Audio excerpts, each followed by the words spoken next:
Bien le bonjour à tous, petite vidéo pour vous raconter mon expérience lors du dernier festival de jeux de société à Cannes qui s'est déroulé fin février. Alors là c'était vraiment une petite dinguerie, j'ai fait de superbes découvertes, de belles rencontres. Bref, je m'étais dit que c'était cool de partager cette expérience avec vous et de vous montrer un peu ce que j'ai pu tester.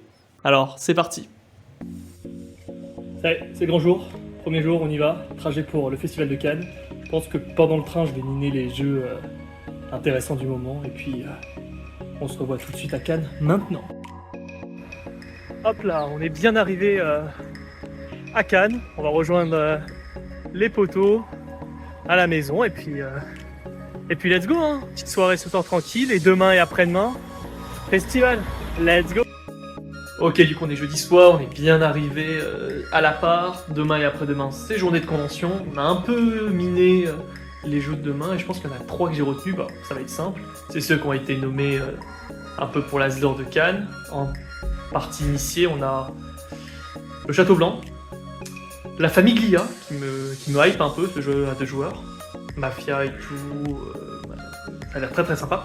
Et le troisième surtout, et c'est le lore un peu qui m'aguiche mais qui a l'air un peu complexe, c'est The Darwin's Journey. Du coup on va tout faire pour les tester, demain après-demain, et puis si j'ai des petites images à vous montrer, je sais ce que je ferai. Voilà, à demain.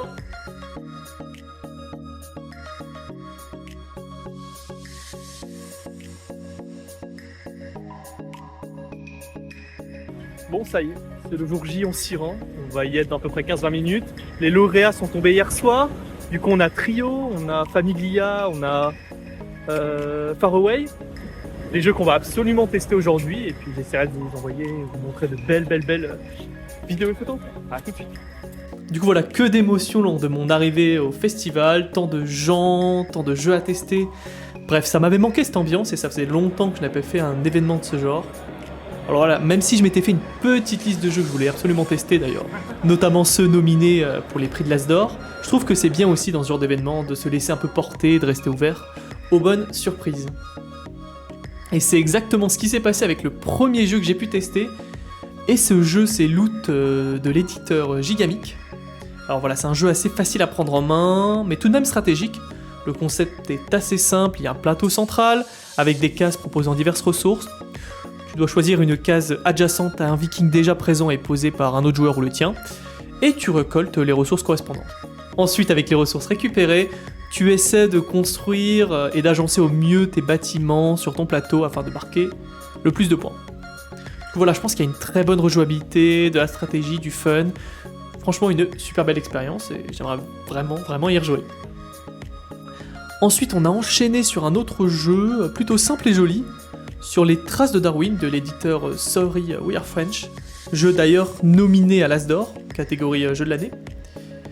Du coup voilà, c'est un jeu familial avec des mécaniques de draft et de placement de tuiles, où le but est d'aligner le plus intelligemment possible, horizontalement, verticalement, les animaux récupérés au centre, afin de marquer le plus de points.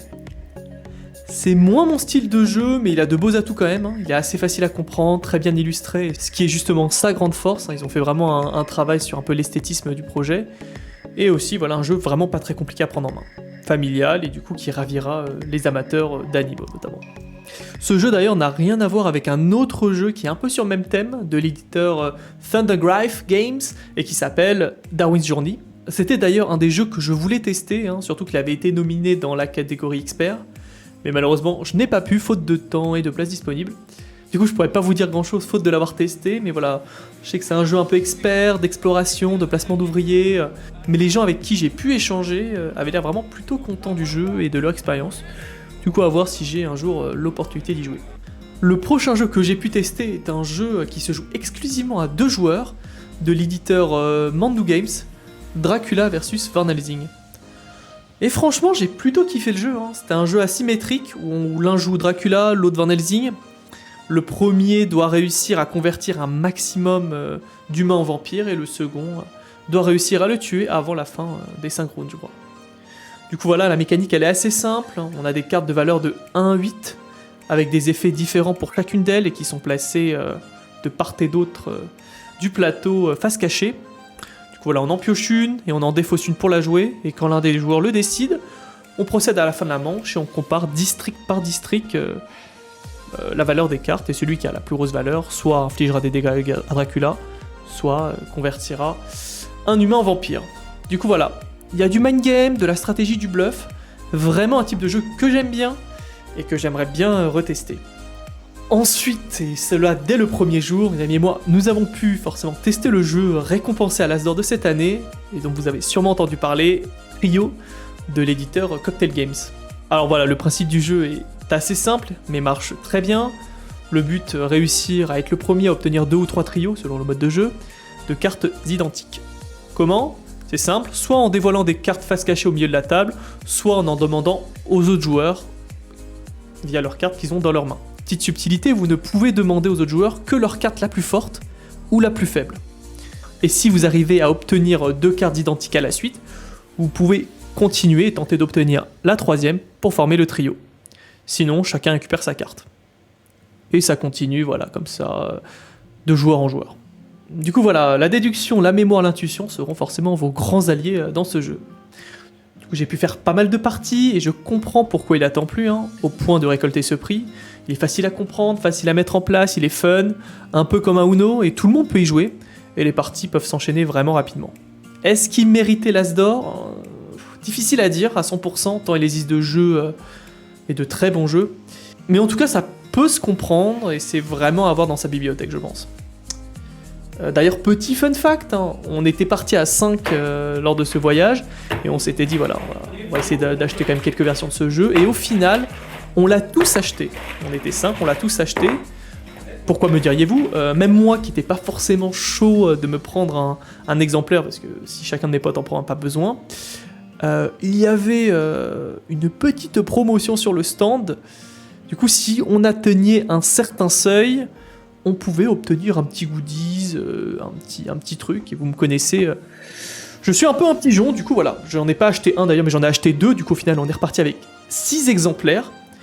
Ce qui nous a permis d'arriver au montant. Attendez, je vais vous montrer le sac pour voir si ça valait le coup. Le petit second. Hop là, me revoilà avec le sac, et le voici, hop là. En vrai, il est beau, Et pour ceux qui ont la ref, du coup c'est un peu tiré du jeu Skull, qui est plutôt un très bon jeu, et que j'aime bien. Du coup voilà un petit sac, est-ce que ça valait le coup ? Je ne pense pas, parce que vu le prix qu'on a déboursé pour s'acheter ce jeu, mais au final, aucun regret. Moi, dès qu'il y a des promotions, des articles offerts, des goodies, il n'en faut pas plus pour me faire craquer. Du coup voilà, après cette grosse matinée est venue l'heure de manger et de profiter un peu du soleil. Et c'était plutôt très très sympathique, Le cadre, on le rappelle, magnifique, on est près de l'eau, il y avait un bel espace extérieur, on pouvait jouer même à une forme de pétanque, je crois, il y avait plein de food trucks, c'était vraiment cool. D'ailleurs, petit aparté, il y avait même une scène avec des petites représentations de la danse, du chant, et ça faisait vraiment du bien. Je crois d'ailleurs que ceux que vous pouvez écouter en ce moment, ils viennent de la Diamond School de Cannes, et en vrai, j'ai vraiment été impressionné par leur niveau, surtout parce qu'ils étaient jeunes en plus, non, franchement, c'était cool, du coup ça faisait vraiment une ambiance un peu chill, festival de musique, petit food truck, du coup j'ai vraiment kiffé ce petit moment reposant entre une matinée lourde de jeux et d'achats. Du coup voilà, après un bon petit snack, une petite heure à profiter du soleil, il était temps de revenir dans l'arène et de découvrir toujours plus de nouveaux jeux. On s'est dirigé vers le gros éditeur Matago, et on y est resté pour tester 2 petits jeux. Le premier, Viking Raiders, voilà, jeu de 2 à 5 joueurs, assez simple, on a des cartes en main, chaque tour on peut effectuer une action, jouer une carte, acheter au marché central, puis la placer devant soi, le cas échéant. Chaque objet rapporte 1 à 3 points de victoire, et le premier à en obtenir un certain nombre convenu dans chaque catégorie l'emporte. Bon, celui-là ne m'a pas trop charmé plus que ça, voilà, il n'y a pas de grande révolution mécanique, de thème, d'illustration, c'est sympa je dirais, mais sans plus. Après voilà, je n'y ai joué qu'une fois, et qu'à 2 joueurs, alors peut-être qu'à plus, ce jeu prend plus son sens. Ensuite le second est un micro-game qu'on avait pu tester, qui s'appelle le Roi des Ribauds. En gros il y a 4 types de cartes, roi, reine, chevalier, assassin. On a des cartes en main et des cartes au milieu face cachée. À notre tour, on peut choisir de soit retourner une carte du milieu, la révélant, soit jouer une carte de sa main pour la remplacer sur une carte déjà présente. Chaque type de carte a son propre effet, et le but est de réussir à déclencher l'effet de l'une d'elles pour remporter la partie. Voilà, par exemple, pendant nos tours de jeu, si 2 cartes assassins entourent au milieu une 3e carte révélée, c'est gagné. Bon, difficile d'avoir un avis précis là-dessus, ça va pas non plus bouleverser, mais on sent tout de même voilà, une profondeur stratégique et un potentiel de ce microgame. Du coup voilà, à creuser. On a enchaîné ensuite par un autre jeu qui est vraiment pas mal pour le coup, de l'éditeur Sit Down et qui est Maps of Mystera. Alors déjà j'aimais bien le thème et l'idée derrière le jeu, hein. On incarne un explorateur à la découverte d'une île inconnue, et le but est de l'explorer et de proposer une cartographie de l'île, rapportant le plus de points. Du coup voilà, la mécanique du jeu est assez simple, on se déplace petit à petit sur l'île, on pose des tuiles paysages afin de justement matérialiser cette île, et pendant ce temps on remplit notre petite carte personnelle en cartographiant cette île. Chaque joueur a également des objectifs secrets, et ce que je trouve d'ailleurs assez intéressant et drôle, c'est qu'il peut parfois être intéressant justement, afin de remplir ses objectifs, de ne pas cartographier l'île de la manière la plus fidèle possible. Du coup, chaque joueur, à la fin de la partie, n'aura pas la même représentation de l'île à la fin sur son plateau personnel. Du coup, voilà, il y aura un équilibre à trouver entre être fidèle et ainsi marquer quand même pas mal de points, plus on est fidèle à l'île, et aller dans le sens de ses objectifs secrets, par exemple, mettre bien plus de forêts sur sa carte qu'il n'en existe en réalité. Ça se joue de 1 à 4 joueurs, et franchement, c'est une belle expérience. Et c'est clairement, pour moi, un jeu à tester et à retester de mon côté. Du coup voilà, on a arrivé je crois à la fin de la journée, et voilà petit pas que je me baladais entre les différents stands, que je vois à ma gauche un gros stand magnifique, très lumineux, estampillé, Lorcana. Du coup j'avais déjà entendu parler de ce jeu de cartes à collectionner, sorti récemment, du style un peu voilà de Magic, mais dans l'univers de Disney, et avec des mécaniques qui lui sont propres, et voilà j'ai commencé à un peu rôder, à y jeter un petit coup d'œil. Surtout qu'il y avait en même temps notre cher Maxildan National qui streamait sur le stand. Du coup forcément ça m'avait encore plus aguiché. Après voilà, je ne saurais pas trop dire pourquoi, mais je crois que j'ai toujours été curieux de ce type de jeu. Voilà, je m'étais jamais vraiment donné dans un jeu type Yu-Gi-Oh, Magic, Pokémon, etc. Et là je sais pas, je m'étais dit, et pourquoi pas? Du coup ça a pas mal trotté dans ma tête. Et voilà, et ceux qui me suivent un peu, voilà, la suite vous la connaissez. On a acheté le starter pack Ambre Emerald ainsi qu'un gros display. Bref, voilà, je vais pas trop m'éterniser là-dessus, mais vous n'avez pas fini d'entendre parler de ce nouveau jeu Lorcana. Mais ça voilà, ça va être pour une autre fois et une autre histoire. Du coup voilà, on est rentré au final pas trop tard, on voulait profiter un peu de la part, jouer à quelques jeux déjà achetés par certains du groupe. Notamment celui-ci que j'ai beaucoup aimé. Moi, j'ai pas pu prendre de photos de vidéo, mais... c'est un très bon jeu qui s'appelle Far Away, gagnant d'ailleurs de l'As d'Or dans la catégorie initiée. Jeu assez simple à comprendre mais avec une grosse profondeur stratégique, jouable de 2 à 6. Du coup voilà, en gros le principe est assez simple, on a des cartes avec des fois des prérequis, des points de victoire dans notre main, et on les joue au fur et à mesure devant nous, à la suite sur une ligne. La subtilité de ce jeu, c'est que les points et le scoring ne seront comptés qu'à la fin de la partie dans le sens inverse de leur ordre de pose. Du coup, il sera important de faire en sorte de scorer les cartes posées au bon moment, avec les prérequis au bon endroit, afin de maximiser son nombre de points. La difficulté étant que, plus la valeur de ta carte est petite, plus tu as de chances de pouvoir choisir au milieu, du coup les cartes un peu du marché en premier, et du coup obtenir la carte que tu désires. Du coup voilà, un équilibre doit être trouvé entre jouer des petites cartes graduellement et obtenir des petits bonus au fur et à mesure de la partie, et ainsi choper les cartes que tu veux au milieu, et avoir des grosses cartes mais pas trop tard dans ta ligne de scoring, afin de pouvoir vraiment scorer beaucoup de points, et avoir ainsi des prérequis respectés. Du coup voilà, jeu super fun, intéressant, stratégique, où une bonne planification est cruciale. Techniquement c'est pas totalement mon style de jeu aussi à la base, et pourtant j'ai beaucoup aimé y jouer, et je le recommence vraiment, hein. Je comprends vraiment pourquoi il a gagné son prix, hein. Il le mérite, alors n'hésitez pas à aller le tester. Du coup voilà, deuxième journée, nouveau jour, là il a fait moins beau, hein. Je me souviens de cette journée, il a beaucoup plu. Mais bon, ça ne nous a pas stoppé, hein. Du coup, voilà, on a pas mal vagabondé dans le salon, et alors qu'on attendait pour un petit jeu, voilà que je vois qu'il y a un petit stand de bridge dans le salon. Du coup, voilà, en tant qu'amateur de ce jeu, bien sûr vous me connaissez, c'est un magnifique jeu de cartes qui mérite d'ailleurs plus de visibilité. Je ne pouvais pas résister, du coup on a un peu discuté avec les gérants du stand, on a fait quelques parties avec eux.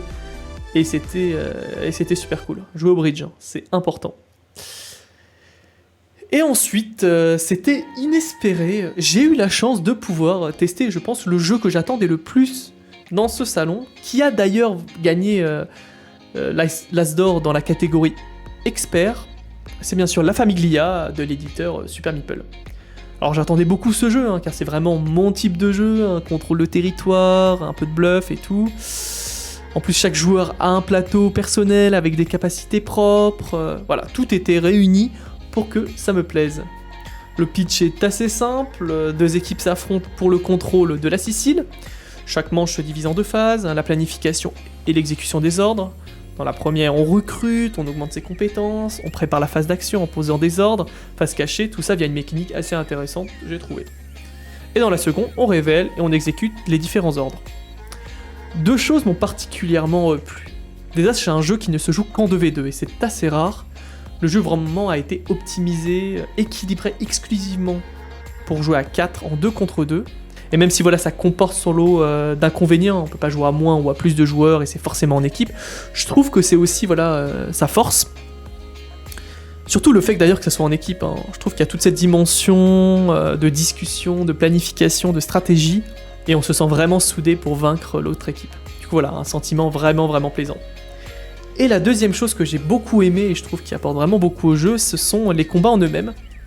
Alors voilà, il est possible bien sûr, comme dans beaucoup de jeux de contrôle de territoire, de résoudre les combats en brut, en calcul. Et ici, on peut utiliser effectivement la force brute, c'est-à-dire que ça forcera l'attaquant à perdre d'office un certain nombre de troupes pour lancer son attaque. Et du coup voilà, classique, on fait les calculs, et hop, si on a suffisamment de troupes, on résout le combat, mais c'est au prix de beaucoup de troupes. Ou alors, il y a la possibilité d'attaquer en finesse, et c'est là, je trouve, qu'il y a beaucoup de mind game, de bluff, et là que réside l'intérêt du jeu. On n'a pas pu aller au terme de la partie, très très loin de là, tant le jeu peut être long, je crois qu'on compte au minimum 2-3 heures pour ce jeu, surtout pour une première partie.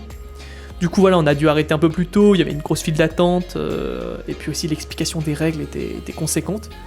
Du coup voilà, j'ai très envie de me le procurer, de le tester jusqu'au bout, pour voir un peu ce qu'il vaut, et si ce jeu peut encore plus m'impressionner.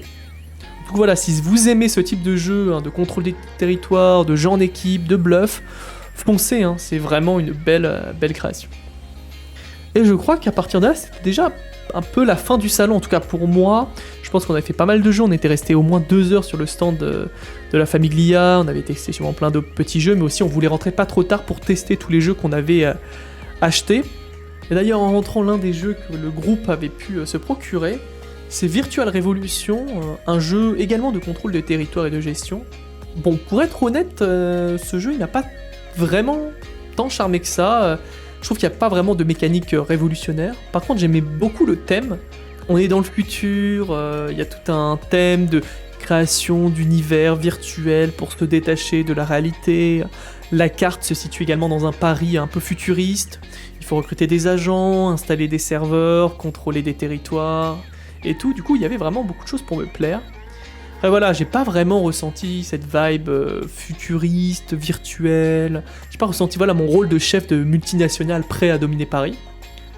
Mais bon, en vrai, c'était quand même plutôt cool et je suis pas contre lui redonner sa petite chance. Du coup voilà, après ça, c'était la fin du festival pour moi. Le lendemain, on rentre sur Paris. Après voilà, un super salon, peut-être l'un des meilleurs que j'ai pu faire. On a pu tester beaucoup de jeux primés, on est revenu également avec pas mal d'idées en tête, de jeux à faire, de jeux à tester, à retester, de belles soirées à se prévoir. Voilà. D'ailleurs, c'était ma première fois au Festival du jeu de Cannes, et j'ai vraiment adoré l'expérience. Même le cadre, juste magique. Quasiment rien à redire, si ce n'est peut-être le fait qu'on ne puisse pas ressortir du salon, toute sortie est interdite, ce qui est vraiment dommage, mais bon, je peux comprendre aussi d'un autre côté, mais bon. Voilà, du coup, clairement, mes belles découvertes, Loot, j'aimerais bien y rejouer, le premier jeu que j'ai pu tester, La Famiglia, faire une partie complète serait vraiment le feu, et bien sûr, Lorcana, ce jeu de cartes Disney, ce sont mes highlights du salon, et vous en entendrez encore parler, c'est sûr. Du coup voilà, on verra, pas impossible que je rempile l'année prochaine pour me refaire une deuxième édition de ce festival de jeux, mais en attendant, voilà, on se dit à très bientôt, profitez bien de la vie, jouez à des jeux de société, c'est important. Ciao ciao.